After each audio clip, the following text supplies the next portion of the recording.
Welcome back to the Wizard Shop. We just finished up an oil change on Mrs. Wizard's Discovery Sport. Ever since we replaced the water pump, everything is doing great. Very happy with it. Which kind of brings to mind, this is a really cool car, but the question that it brings to mind is, what is one of the Car Wizard's most favorite cars? We're going to show you that today and check it over right after this.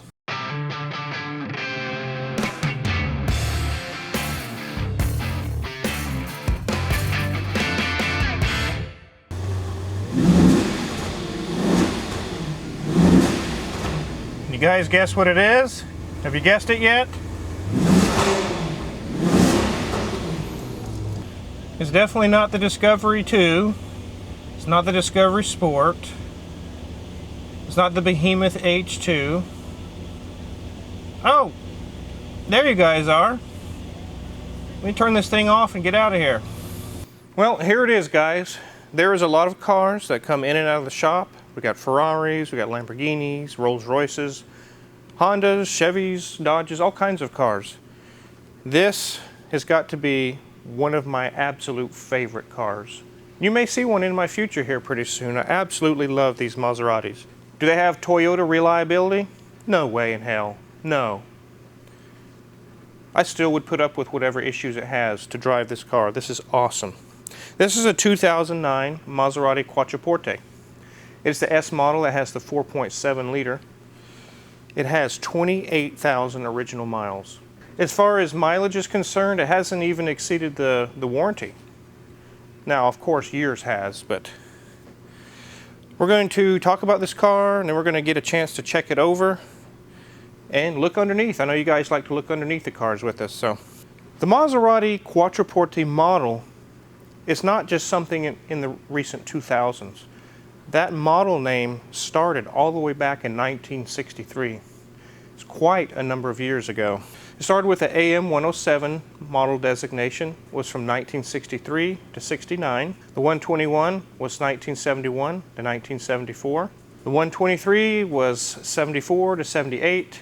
The 330 was 1979 to 1990.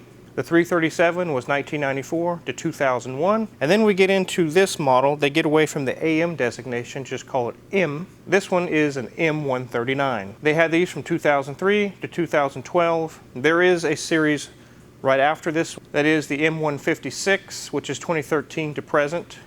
But what we're going to talk about today is the M139 series. Of all the generations of Quattroportes, this one is the 5th generation. Basically, the car was designed by Pininfarina. Hey, wait, Car Wizard. Isn't that the same designer as my Alante back there? Yeah, the Tyler's Alante and your Alante, they were designed by Pininfarina. Also, if you've been to a restaurant, a fast food restaurant lately, and you see those pop machines that has the touch screen that pisses you off because you can't get the right selection, that's also Pininfarina. If you look at the bottom of the pop machine, it says designed by Pininfarina. It's pretty cool. They do more than just cars. Originally, these cars, when they first came out, they did not have an option for automatic transmission, like this one has. They had what's called the Duo Select, or basically the F1 transmission. It does have an automatic mode, but it really is a paddle, flappy paddle, as Jeremy Clarkson would call it, flappy paddles. He absolutely hates them. I don't hate them, I think they're all right, but they were not known to be the fastest shifting or the smoothest shifting, and they really kind of are frowned upon because there's frequent clutch changes that are expensive and there's issues that can arise with it. They don't shift all that smooth. It's really for someone who's performance oriented, someone who's focused on a driver's car, not just to loaf around and carry the family around. In 2007 is when they came out with a ZF 6-speed automatic transmission, which is what this has. You can still use flappy paddles if you want, but otherwise it drives like a Mercedes S-Class as far as the shifting is concerned. You put it in drive and you go. Now, let's look at the real beauty of this car. There's two beauties to this car. Number one is the engine. The second one we'll get to in a minute.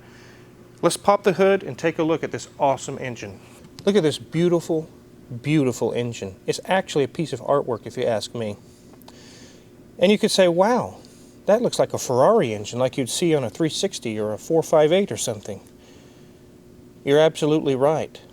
This is the F136 series of Ferrari engine. This was used in the F430 and currently in the 458. There's different iterations. It's going to have differences in the engine, but the basis, the core of the engine is Ferrari. Many of you have watched Hoovie's Garage, and you just seen one of his current videos where we put Capristo exhaust on his 348 and that awesome Ferrari sound. That comes from a flat plane crankshaft, the way that it's oriented, the rod journals. This does not have the flat plane crankshaft. It has cross plane, which would be set up similarly to Grandpa's Dodge Ram. Just a plain old, plain Jane cross plane crankshaft. Which is not a problem. It still sounds amazing. It has a lot of power. It's just not going to scream to 8,500 RPMs like a Ferrari or 9,000. This has 395 horsepower and 333 pound-feet of torque. It's not a lugging motor. It's not a low power down low type motor. You got to really rev it up to get the power out of this.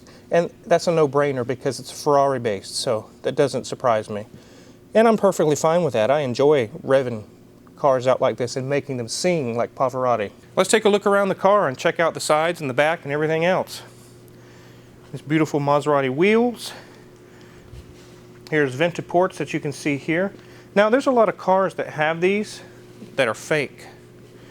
These are not fake. I'll show you.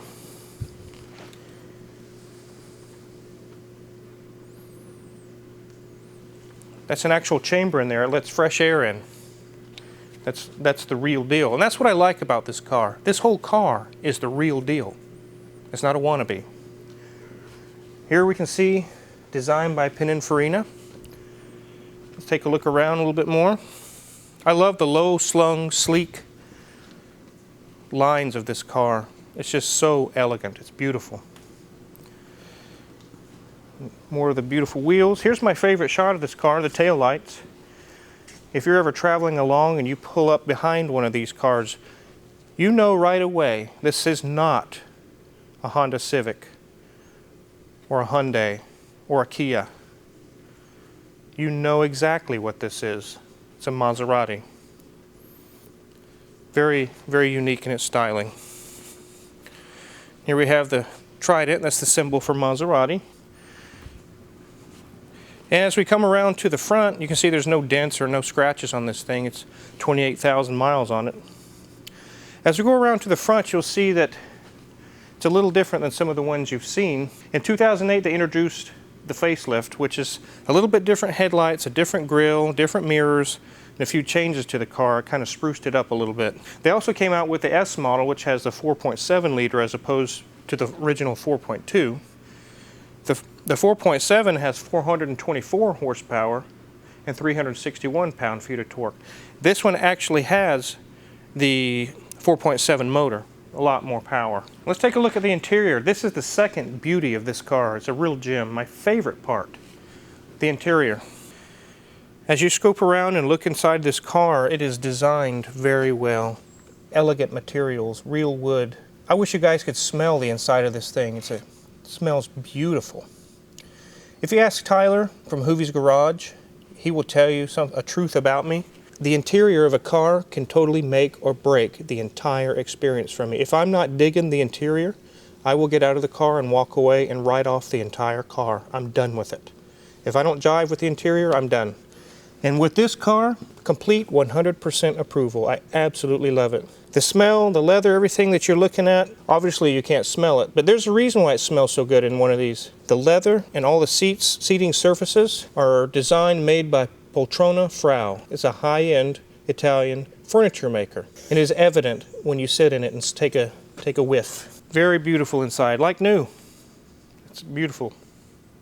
Now the reason why it's here is because the passenger front window literally just sunk down in the door. The whole regulator system, the cables just broke. It was very expensive to fix, but it's fixed. It's got brand new regulator assembly and motor in, goes up and down smooth. We also got an oil change done on this car for him and took care of that. Really cool story about this car is when we moved over to this new building a little over a year ago, he was actually our very first customer as far as inside this building. We were actually getting tools and things set up and getting everything arranged, and this guy comes walking in. He wants to get this taken care of. I was very happy to do it for him, and he's been a happy customer for me ever since. So Let's get this thing up in the air and look on the underneath.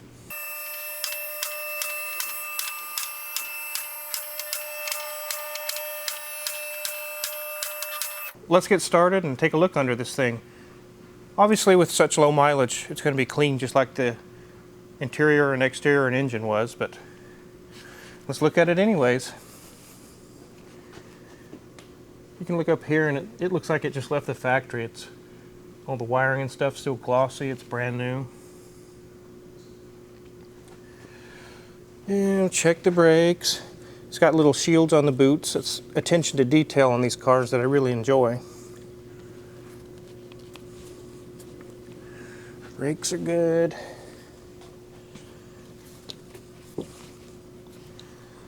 Shocks are good.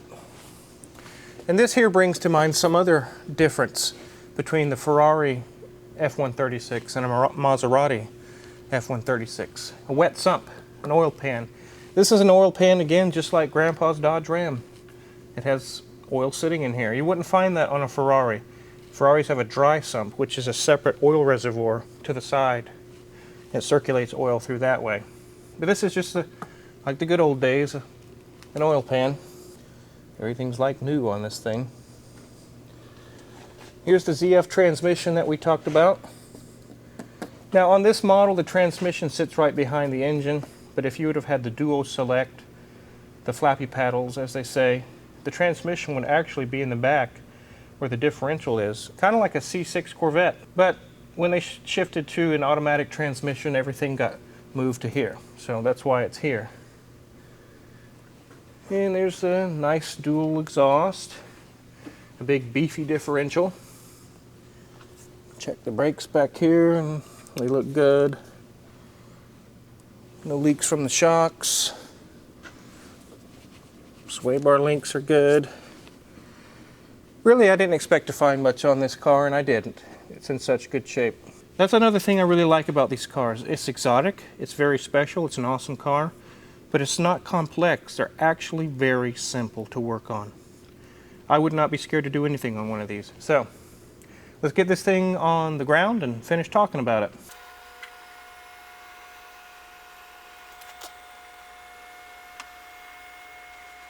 Well, thanks for following along on this beautiful, beautiful car. Now you guys know what is one of the Car Wizard's most favorite cars. Some people don't like these because they're scared to work on them or they're scared of the prices.